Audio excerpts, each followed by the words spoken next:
to order. Please stand for the Pledge of Allegiance. I pledge allegiance to the flag of the United States of America and to the republic for which it stands, one nation, under God, indivisible, with liberty and justice for all. Welcome, and let the roll reflect. We do have a quorum and full council tonight. Tonight we have some new employee introductions, and we have several that are joining our team. And the first will be introduced by our city administrator, Kelly Murtaugh. Kelly?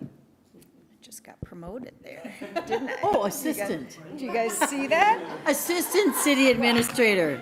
Wait, sorry, Dan. I didn't We know I forgot needed tell to you. introduce myself in the new role. Oh, good way to start out the meeting. Thank you, Mayor, council members. I'm here to introduce Natalie Sorenson, who it doesn't appear that she's with us, but she is our new communications intern. Born and raised in Hastings, Minnesota, Natalie is currently completing her Bachelor of Science degree in Graphic Design and Marketing Communications at the University of Wisconsin, River Falls. In her free time, she enjoys exploring the outdoors by hiking at local parks, city parks even, camping and gardening. Natalie is proud to join the City of Hastings team as a communications intern to give back to the city she loves and calls home. And we're great to have her on board. She's just been on board with us for a week, and we're super thrilled that she is here. Thank you, Kelly. Who's doing the others? John? And our Community Development Director, John Hinsman. Thank you, Mayor, City Council members. I present to you Amelia Thibault, our Community Development Intern. Amelia comes to us all the way from Philadelphia, Pennsylvania, where she makes her home. She currently attends the University of Minnesota in their master's program at the Humphrey Institute in her first year there. And so she's learning everything about planning and economic development, including going on chicken inspections today, helping out with our Music and Makers Market coming up here, and our economic development and planning projects coming forward. So Amelia is learning all about the Twin Cities and looking forward to looking at various places to travel around there. She got her bachelor's degree from Syracuse in history and geography. And I guess the one question I didn't ask you is Wawa or Sheetz? Okay, there you go. So we welcome Amelia. Thank you. Okay, welcome, Amelia. And our Public Works Director, Ryan Stemsky. Thank you, Mayor, members of the council. Rounding off our internships in Public Works, we do have a new intern in the engineering department, and we are super excited to welcome Charlie Toegel. Charlie brings nearly 10 years of experience in the construction industry in his internship. That's very rare, very unique. But his experience is already proving very valuable to our team. He's currently attending Dakota County Technical College and pursuing a degree in civil engineering technology with plans to graduate in the spring of 2026. Charlie is transitioning from building projects in the field to influencing them through engineering, a shift his former construction colleagues might call joining the dark side. I don't agree with that joke, but anyway. Outside of work, Charlie enjoys cooking and tackling home projects at his house in Northfield. If you catch him at the end of the day, you're likely to hear him ask, "What's for dinner?" Not to judge your taste, but because he's always looking for a new recipe.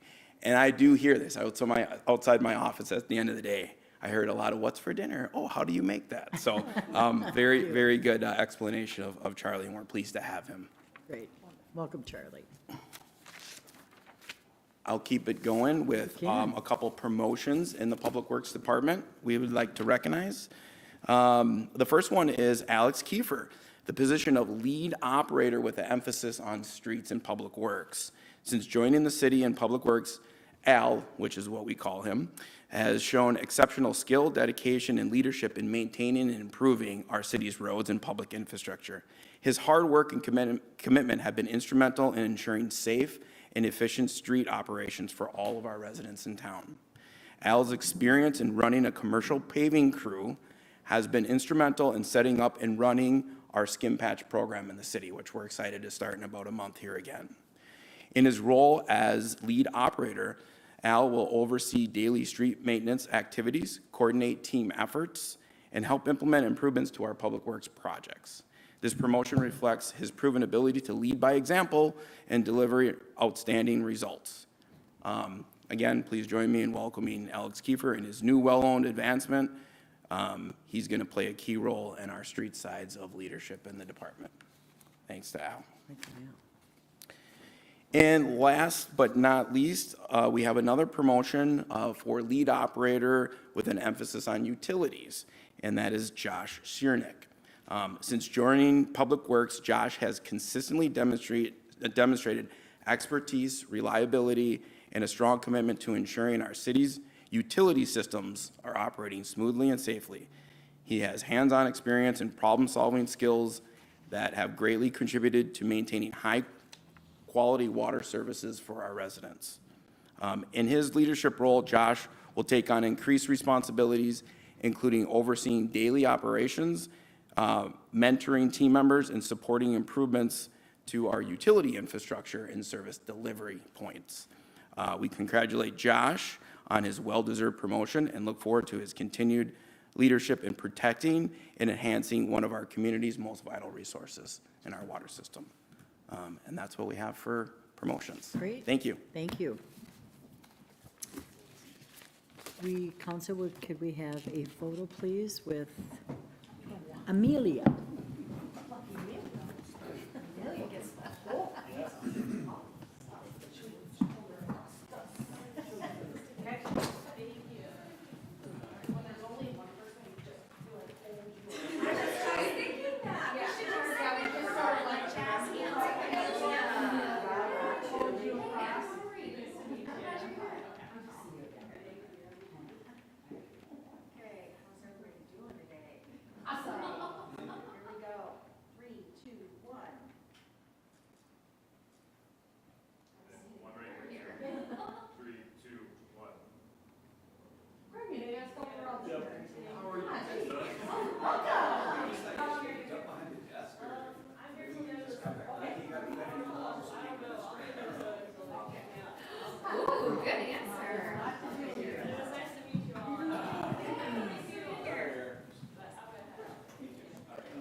Always exciting when we have new employees and promotions.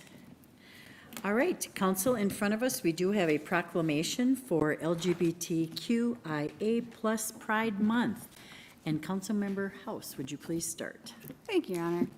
Whereas we reaffirm common beliefs, aspirations, and commitments to ensure that Hastings is a safe and caring community for all persons, and whereas the City of Hastings is committed to fostering acceptance of all its residents and preventing discrimination, social stigma, and harassment based on sexual orientation or gender identity, and whereas the City Council has adopted a set of strategic priorities that includes ensuring diversity, equity, and inclusion in city processes and operations and helping to make Hastings a welcoming community for all, and whereas the City of Hastings recognizes the importance of building protective factors for LGBTQIA plus youth in our community, and whereas the City of Hastings appreciates the work done by Idea Hastings to advocate for diversity and equity during this month and throughout the year, and whereas we recognize there is still more work to be done to ensure our LGBTQIA plus family members, friends, and neighbors are treated equitably and with dignity, and Now therefore, be it resolved that I, Mayor Mary Fassbender, and the Hastings City Council hereby declares the month of June 2025 as LGBTQIA plus Pride Month in the City of Hastings. Thank you, Council. we'll talk to that. We will. Council, any corrections to the meetings or from May 19th? Okay, comments from the audience? Anyone wish to speak to council at this time? Anyone on Zoom? No one on Zoom? Okay. Consent agenda, council, I would accept any items to be considered, council, sorry. Okay, now we'll move to the consent agenda. It's first by Councilmember Leifeld, second by Councilmember House. Any discussion, council? All those in favor of the motion, state by saying aye. Aye. Opposed to that motion, state by saying nay. And under awarding contracts, we will have a resolution for issuance of the sale of GO Charter Bonds Series 2025A. And for this item, we have with us Finance Manager Chris Idemiller and Jessica Green from Northland Services. I thought I was going to get a promotion too, to Finance Manager. Madam Mayor, Council, good evening. Good evening. Mayor, as you just mentioned, we do have a resolution for your consideration tonight related to the sale of the 2025A series of bonds. This will be, the proceeds here will be used to finance your annual street and utility improvement projects. So we did hold a sale this morning, and based on those results, we did put together a bond sale summary for you that I believe staff has shared. So I'll just plan to go through that pretty quickly and then stand for any questions that you may have. So again, proceeds here being used to finance the 2025 street and utility improvement projects, and then we've also sized the bonds to include the cost of issuance. Both the improvement portion and the utility portions have been structured with a 10-year term, relatively level principal and interest on both sides of that, so both the improvement and the utility portions. One note here that the utility portions will begin payment on principal beginning February 1 of 2026, and then the improvement portion will start February 1 of 2027. That simply allows the council time to get that first levy in place for collection. In terms of security, we do have ad valorem taxes, being that these are general obligation bonds. We also have the special assessments that will be levied against the benefiting property owners. And then we'll have the net revenues of the city's sanitary sewer, water, and storm sewer utility funds. The method of sale here today was competitive, and the city received 7 bids. So when we checked on Friday, we had 4 bidders signed up. This morning it was 5, and we came away with 7. So that's really nice to see, especially since this week is probably one of the busiest weeks that we've seen in about 4 years since, well, when rates were very, very low during COVID. So a lot of municipal bonds being issued this week. So nice to see a good result today. We did seek a rating on the issuance for the bonds, and as council may have heard, the AA+ rating for the city was affirmed, so congratulations to the council.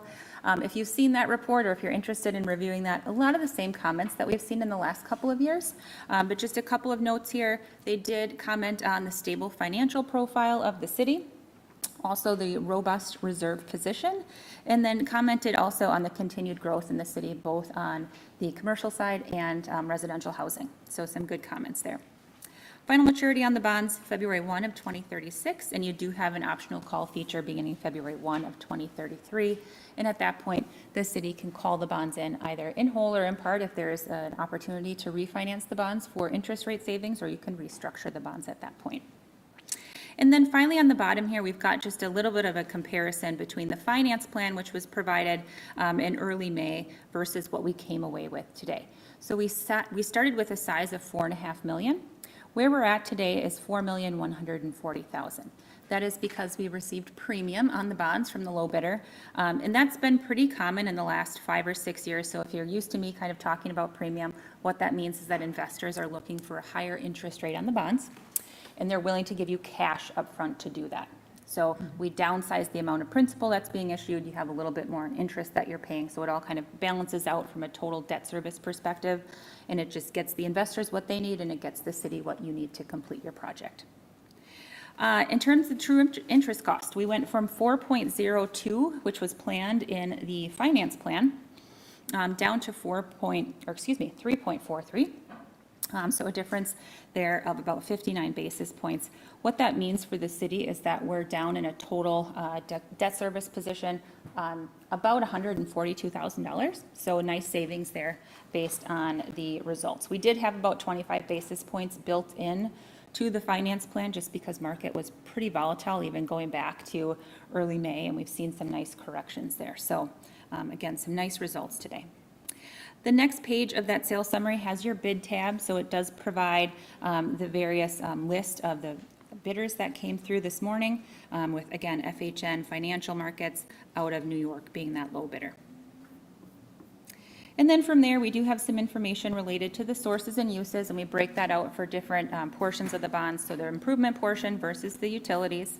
And then we provide also a pricing summary, and that's where you get to see kind of the comparison of the yield versus the coupon on the bonds. So it gives you that calculation of, because you receive that additional cash contribution, that you're able to look at it on a yield basis rather than just looking at it on a coupon basis. And then we have the combined debt service schedule. We do provide all of the individual schedules to staff for accounting purposes, so that we'll have that broken out. We also have your levy schedule that includes the assumption of those assessment revenues coming in. And then finally, a couple graphs at the very end to give you a snapshot of kind of what's been going on in the market the last 5 years and then also over the last 25. And with that, I will pause for any questions. Thank you, Jessica. I do have a question. Sure. So Friday, you said you had 4 bidders. Yep. And today that upped it. What's the appetite for the bidder to come forward on today? It all depends. Okay. So underwriters typically on Thursdays and Fridays are looking at what's coming early the next week and kind of deciding where they're willing to sort of risk their capital. So even if you've got a list of 4 bidders on Friday, it doesn't necessarily mean that they're going to submit a bid, but it does provide us with a good indication of which underwriters are kind of paying attention.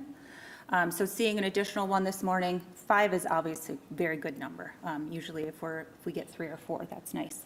But to see an additional 2 that came in that didn't sign up, it just means that the city's bonds got more attention than maybe some other areas of the market. Okay.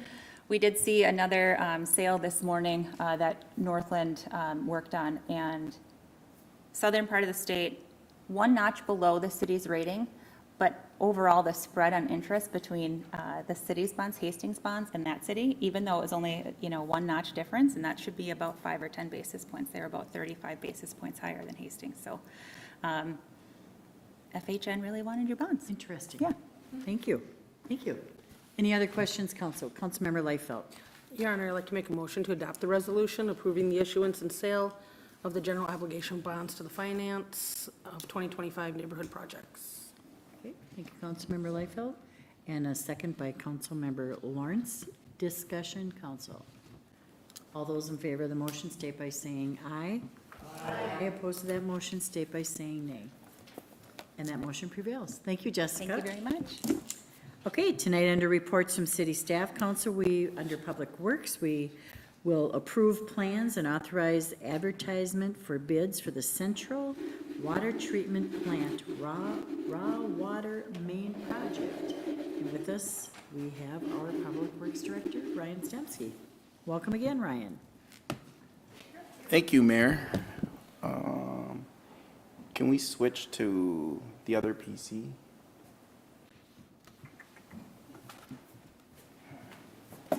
Yes, we can. Here, I'll show you. Okay.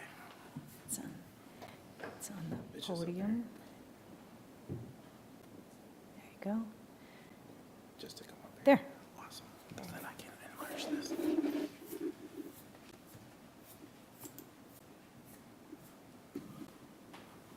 All right. Okay, so Mayor, members of the council, this is our Central Water Treatment Plant raw water main project. So not the treatment plant, they're 2 separate bid packages. So the first bid package here tonight is for the water lines project. So like the mayor had stated, there's a resolution in your packets tonight for approval of plans and specs and authorizing those advertisement for bids. Not in the financial world, this is in the construction world now. But here is that raw water main project. You can see up on the map on the screen, hopefully the screens are, yep. From well 7 off of Trunk Highway 55 and near Forest Street or 9th Street there. Pickleball courts, everybody knows where those are, right? So well 7 sits just north of the pickleball courts. So we'll be running down 9th Street up Forest, westerly down 7th Street, to North Frontage Road, and then right next door to our existing nitrate treatment plant in the ground storage reservoir is the central water treatment plant location. So this is a 12-inch raw water line. It will, it would connect well 7 and well 7 only, and the PFAS in well 7 directly to the treatment plant. So there's minimal hydrants on this line. This is just to feed the treatment plant so that we can distribute back to the ground storage reservoir next door and send that out into the system, both the low zone and the high zone. So this goes all across the city for well 7, as do all of our wells, right? They both have a complex matrix of when we call for water in the different wells. So this is the well 7 line only. A little bit more on this.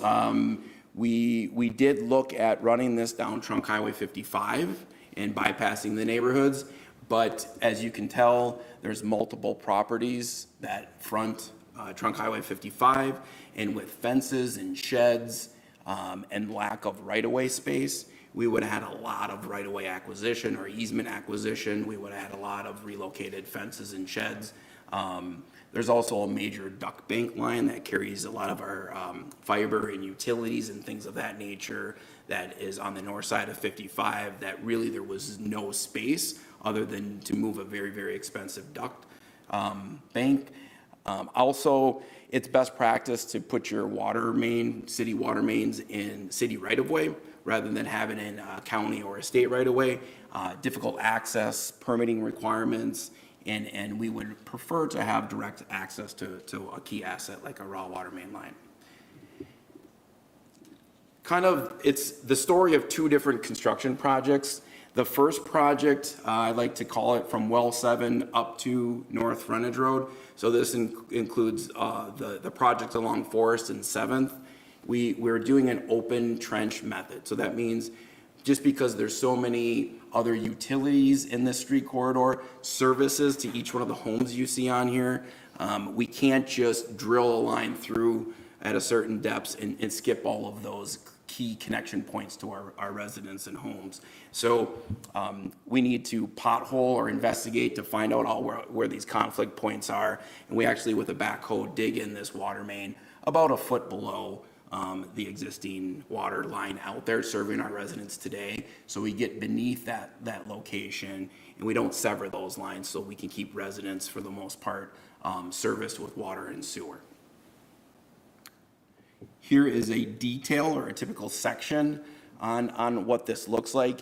And keying in on this construction, like what we talk about is we're only reconstructing one half of the road. We only need to put one water line. So we're not replacing all the utilities. It's not a street project. It's for the raw water main. And so at that depth, we're able to, about under the curb line, remove half the street at the crown or the center point of the road, one curb line, and dig down to those depths. And as soon as our water main gets installed, we start backfilling. And that's all we need to do. We don't have to come back and do the sewer. We don't have to come back and do services. We backfill as we go. So it'll be a lot quicker project once we get going in this area than what we've seen on our neighborhood projects with multiple service connections and multiple utilities. Another key point is there's no special assessments to the residents on this project, so very different than our other construction projects. And then, like I said, just that service, no service installation really speeds up our time. We did talk with the public back in March. So we had a neighborhood meeting. I think we had about 13 businesses and residents members show up along the corridor. Just a lot of general basic questions on schedule and impacts and things of that nature. We intend to allow parking where we can because half of the road will be gravel backfilled and the other half will be undisturbed. So it'll be a different project. There will be periods of time when the contractor is coming through with the water main that residents will have to be out of their direct immediate residence and parking a block down or so in designated areas. Part of that is kind of like on our neighborhood projects. We need the concrete to cure. And we don't want people driving over that for 5 to 7 days, depending on the concrete type. So we will be in constant communication with residents and just like we do on the neighborhood projects and keeping them informed along the way. Then the project kind of switches over, once we get to North Frontage Road, at State Street westerly over to the Central Treatment Plant site. This becomes a completely different project. We're not digging up the road there at all. What we're doing is something called horizontal directional drilling. So now we switch to a plastic 12-inch pipe that we can actually, you can see it in a photo here, we can actually drill that underground at the depths it needs to achieve. And we can do this up to about 1,500 feet in length. So we can get long stretches installed with minimal impact.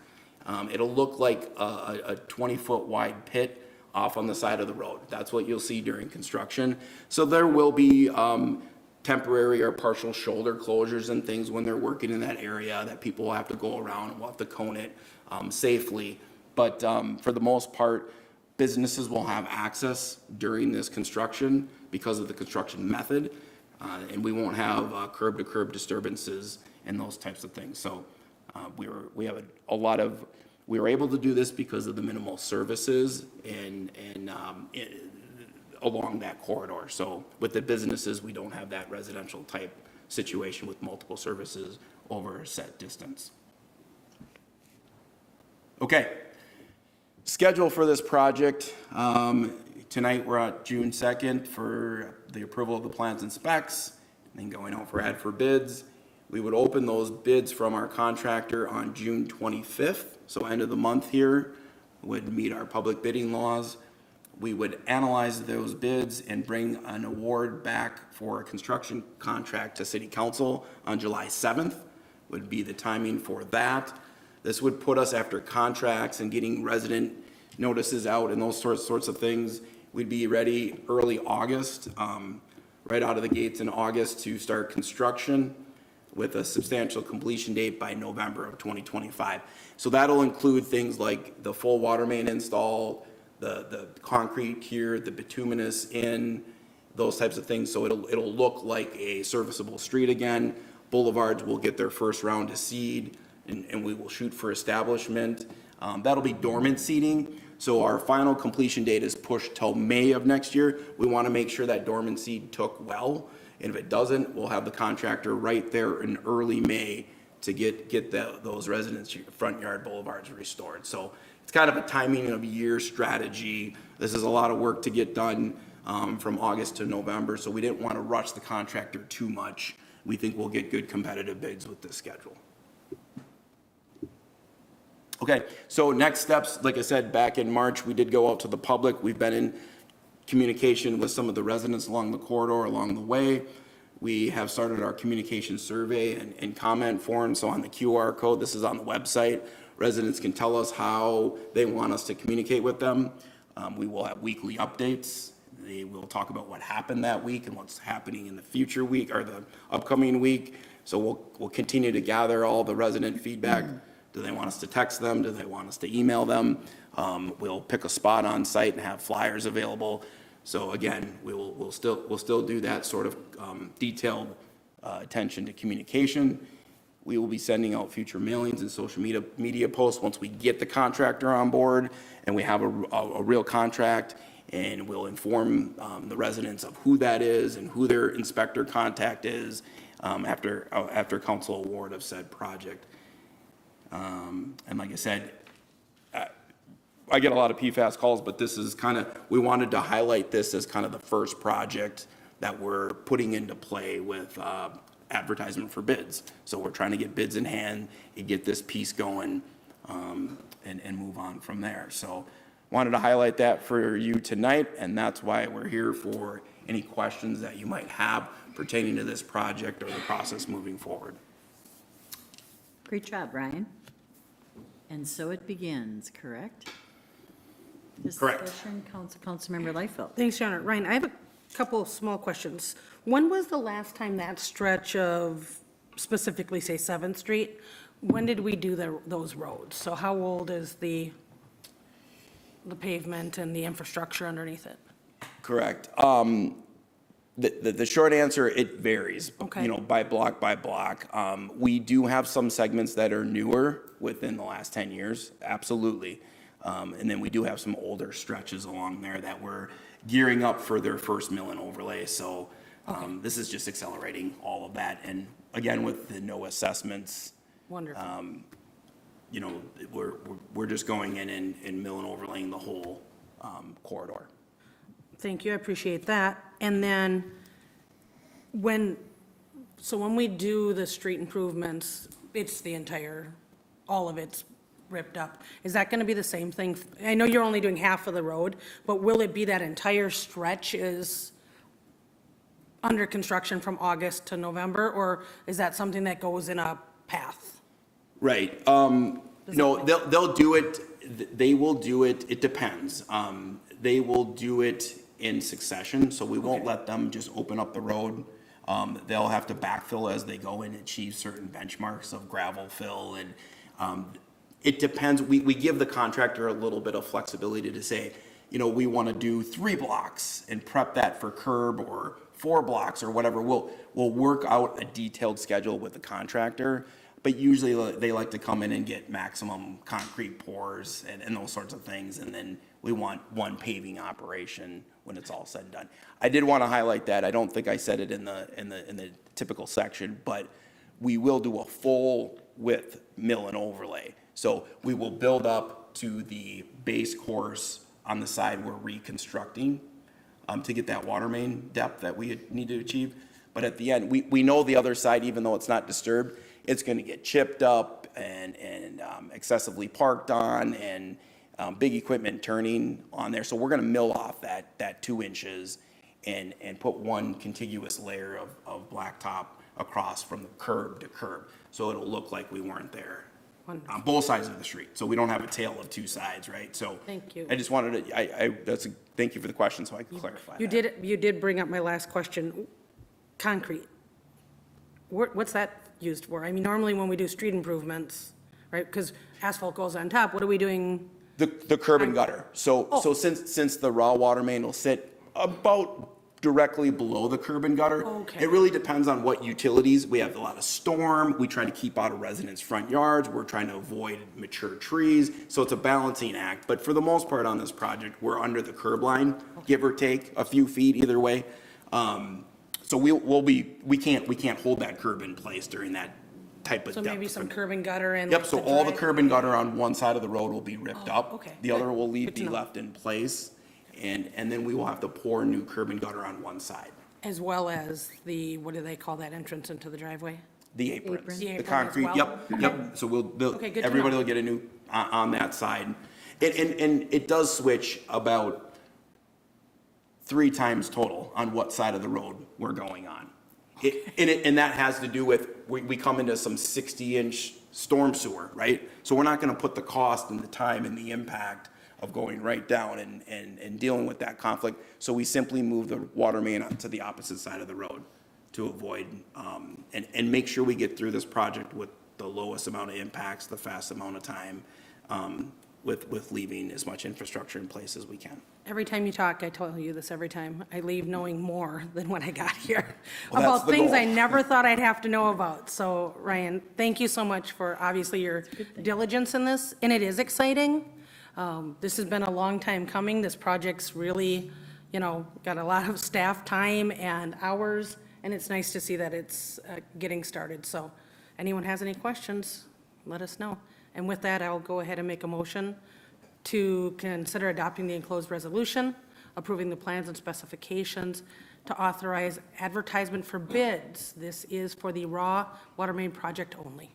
Thank you, Councilmember Liefeld. Second, Councilmember Pemble. Pemble. Okay. Any other discussion, council? All those in favor of the motion state by saying aye. Aye. Aye, opposed to that motion state by saying nay.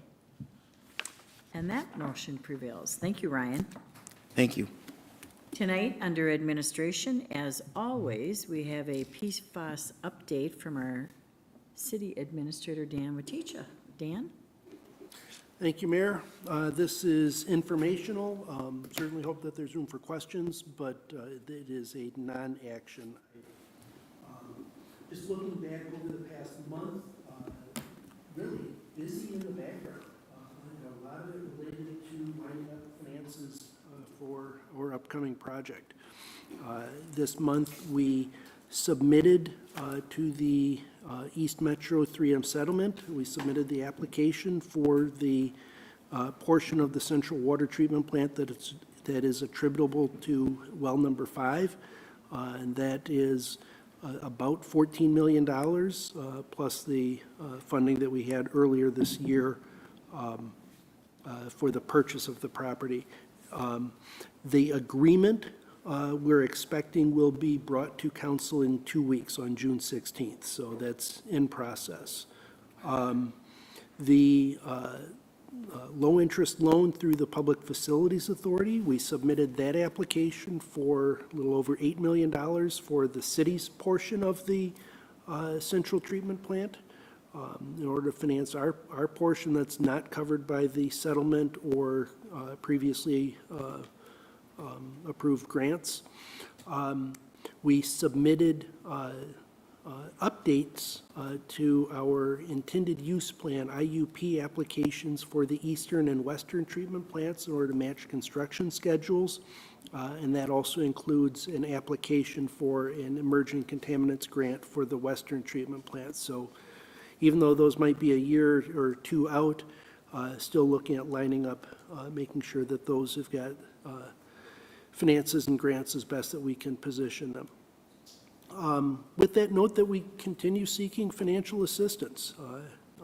As it stands, the state bonding bill is still in consideration. The state has not made a decision, yea or nay. We are certainly hopeful for that, which would be towards the eastern treatment plant, next year's project.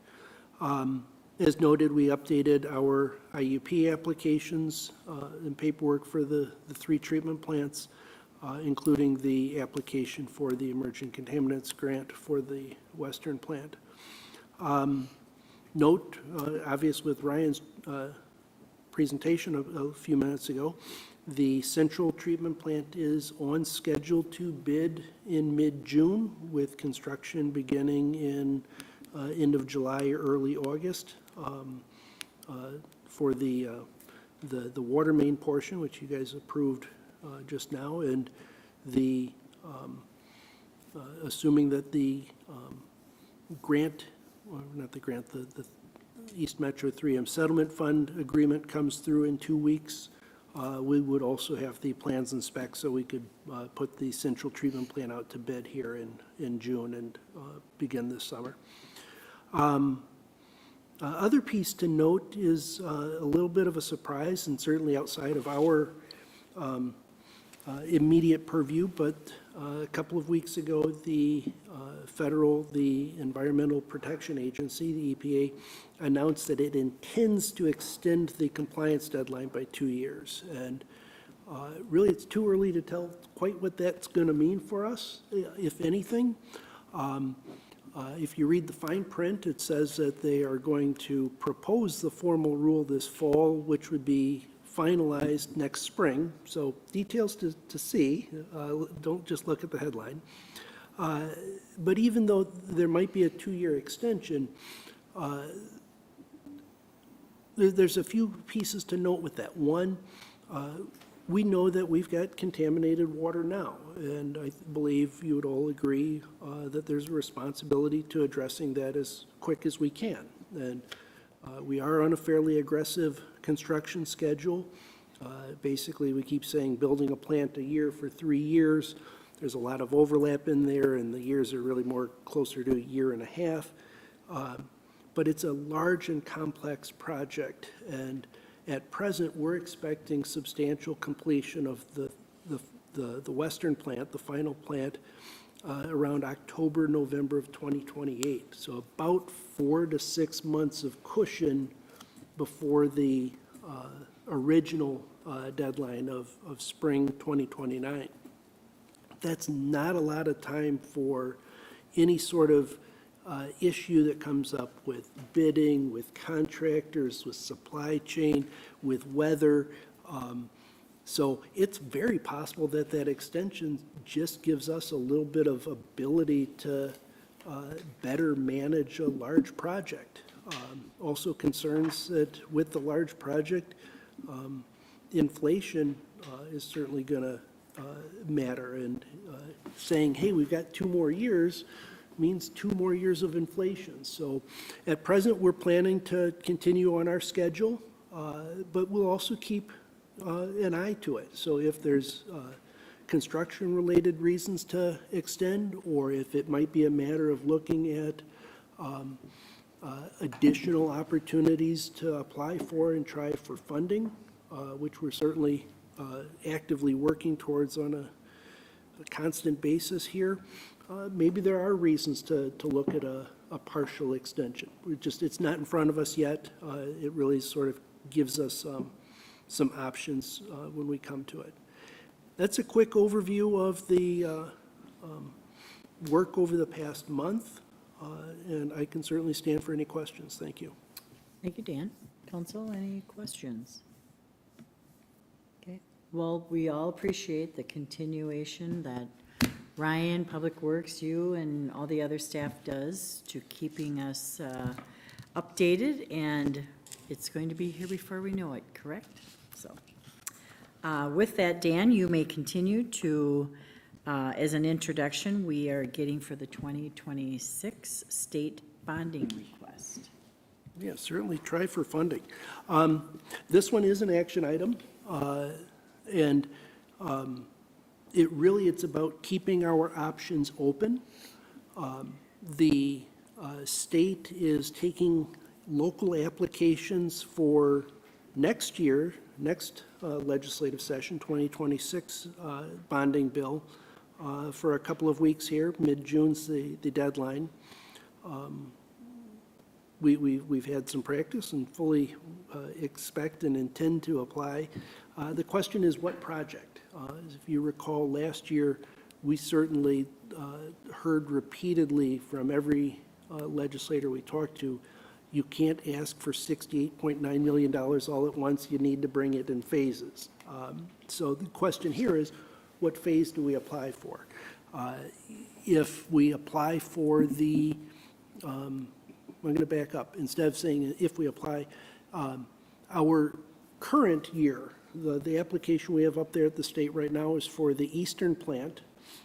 If it gets funded, great, it's taken care of. But if it doesn't get funded in a special session here in the next few days or the next couple of weeks, it'll put us in a position of saying, do we come back next year, or do we move forward with the next plant?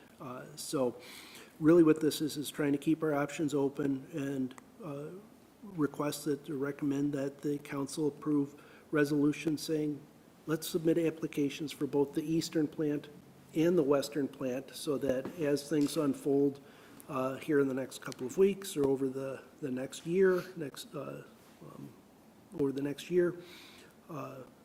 we can choose which one we're actually advancing, and we can certainly pull back one if it's no longer viable. Just because it's the order of construction, do recommend that the eastern plant be the preferred project. They want to know the order that you're submitting them. But again, this is about keeping our options open, requesting $18.3 million for the eastern plant and a separate application for $20.6 million for the western treatment plant. With that, I would certainly answer any questions. Thank you. Great, thank you, Dan. Councilmember Lytle. Dan, so what does it mean when it says that the eastern water plant is ranked number 2 on the state's current project priority list? What's that mean to us? We, last year, submitted our project to the State Department of Health saying, here's a water project that we would likely have an interest at financing through the state's Drinking Water Revolving Fund program. And backing up earlier, I had indicated we had submitted the application. During my update, we had submitted the application to the Public Facilities Authority. It's a low-interest loan that over the 20-year term of the loan would save us over $1 million versus if we had done a bond issue and financed it on our own. Anyways, that loan program has a lot of bureaucratic red tape and paperwork with it. And part of that is you have to apply to get ranked based on, have there been health advisories or issues in the past, and what are the contaminations, and just a number of factors that they look at, and they rank hundreds of projects that submit across the state, and we are the Eastern plant is number 2 on that list in the state for drinking water projects. The Central plant is tied at number 13 across the state. What that means for us is, for example, both of those have been termed fundable. We're still completing the paperwork, but fundable for the emerging contaminants grants, roughly $3 million each, because we ranked high enough. If we were somewhere lower on the list, well, the state ran out of money and doesn't have funding for something lower on the list. So that's what that number 2 means. There is a project, I forget who it is. I know it's not PFAS related, but there is a water project ahead of us. It might be a treatment plant, it might just be water mains, or whatever that community is looking at as a project and potentially needing some assistance from the state or a low-interest loan from the state. With that, I'll make a motion to approve the resolutions applying for state bonding requests for the eastern and western water treatment plants for PFAS, and nitrate removal. Second. Thank you, Councilmember Liefeld, and a second by Councilmember House. New discussion, council. Okay, all those in favor of the motion state by saying aye. Aye. Opposed to that motion, state by saying nay. And that motion prevails. Thank you. Council members, any announcements? Okay, I do have a few. On Tuesday, tomorrow, June 3rd, is our summer kickoff to our 2025 Levy Park events. Live reggae music, food trucks, inflatables, foam party, crazy hair, caricature artists, airbrush tattoos, henna artists, face painting, and more. All ages are welcome, and this is a free event. Please keep in mind, though, that the weather could possibly postpone this or cancel it, so watch for social media or our city website. Summer rec programs at Levy Park, Thursday, June 5th. Music and Market with Absolutely Fabulous, which is a tribute to ABBA, supported by Ruth and George Doffing Charitable Fund. Thursday, June 12th, Music and Market with Coyote Wild Country and Rock, supported by Ruth and George Doffing Charitable Fund. Friday the 13th, Movies in the Park with Mona, sponsored by Ardent Mills. Please bring a non-perishable food donation. Wednesday, June 18th, Story Time in the Park. The theme is Garden, a partnership with Pleasant Hill Library. Saturday, June 21st is Make Music Day with a variety of live music, food trucks, music trivia, and gift card giveaways.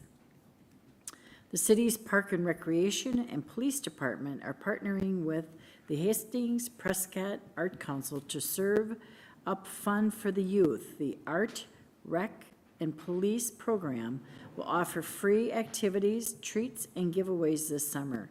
The first event is Wednesday, June 11th from 1 to 2 at Levy Park, with intro to breakdancing and crazy hair portraits, supported by SC Toys, Country Financial, Hastings Lion Club, Hastings Family Service, and Community Ed.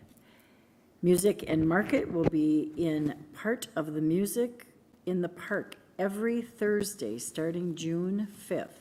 Support area makers and artisans within one historic downtown and riverfront park by shopping at the markets. Meetings, June 9th, 7 p.m. Administrative Committee meeting. Also on Monday, June 9th, 7 PM, Planning Commission meeting. Wednesday, June 11th, 7 PM, Arts and Culture Commission. Thursday, June 12th, 6 PM, Hedra. Monday, June 16th, City Council, we have our regular meeting. With that, I would ask for a motion to adjourn. Councilmember Pemble? May I make an announcement as well? Oh, yes, you may, Councilmember House. Sorry, I didn't get you at the first time. I do want to announce that Hastings Pride Fest will be happening on June 14th from 10 a.m. to 5 p.m., 20 Ramsey Street. There'll be live acts, vendors, face painting, bounce houses, a lot of time for our community to enjoy together. Great, thank you, Councilmember House.